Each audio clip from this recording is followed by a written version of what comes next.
Hi, this is Edgar deVelasco. Last week I sent out a video about how things that are in the outside of yourself affect your happiness and how you don't feel happy when you don't have control with your children, when your partner doesn't really do or behave the way you want him or her to behave, when your boss at work doesn't say hi, when you don't have the car that you want, when you don't take the vacation that you want to take.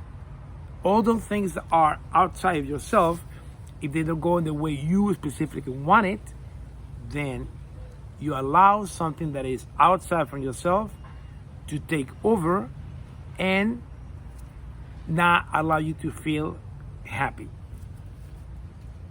And it's very easy to say that. But what if, despite the fact that you know there's some things or people that are outside of yourself, if they don't do what you feel it supposed to be the correct way, it makes you unhappy? What if you really allowed things that are outside of yourself to make you unhappy? What to do about it? Because it's very easy to name it. Yeah, that is true. Now what, right? Tip number one, don't allow the idea that you have control above everything, because it's not true. Become conscious that we don't have control of whatever other people might do or might think about ourselves. We don't have any control about that. The only thing we do have control is about the things that I do think, things that I do focus on. Those things I do have control. So I invite you to, number one, realize that you don't have the control and that you cannot make other people change, but you can change yourself. So start looking at the negative aspect of it that leads you to feel unhappy, and focus on the positive thing, because any single action has one positive aspect and one negative aspect. Yeah, the negative aspect of the day being cloudy or rainy is that I cannot go outside, I cannot go to the beach.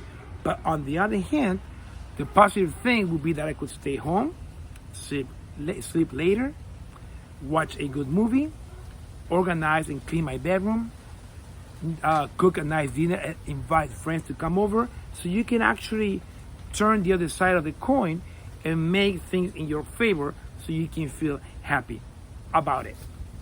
Okay? Your spouse, partner doesn't do whatever you want him or her to do, fine. Ask that person why is not willing to do that, and negotiate to see what other things could be done that both of you are in agreement of doing. With the kids, today's kids, especially the millennials, they don't allow themselves to be manipulated like people from my generation. In my generation, parents would dictate or influence people about what to do. And if as a son, as a child, you would do what your parents want them to do, then you were a bad child. In order to be a good child, you need to do whatever your parents want you to do. Nowadays, the millennials are not like that. They have their own critical thinking, and they want to take responsibility of their own life. Therefore, they don't allow themselves to be manipulated by their parents. And I see many of my friends that keep telling me, hey, my son or my daughter just don't want to listen to me. And that's exactly why. They want to get too much influence. All right? So I invite you to, instead of looking at the negative aspect of something that comes from the outside that makes you unhappy, focus on the positive aspect of it. And then you will be in control of your own happiness. I'll talk to you soon.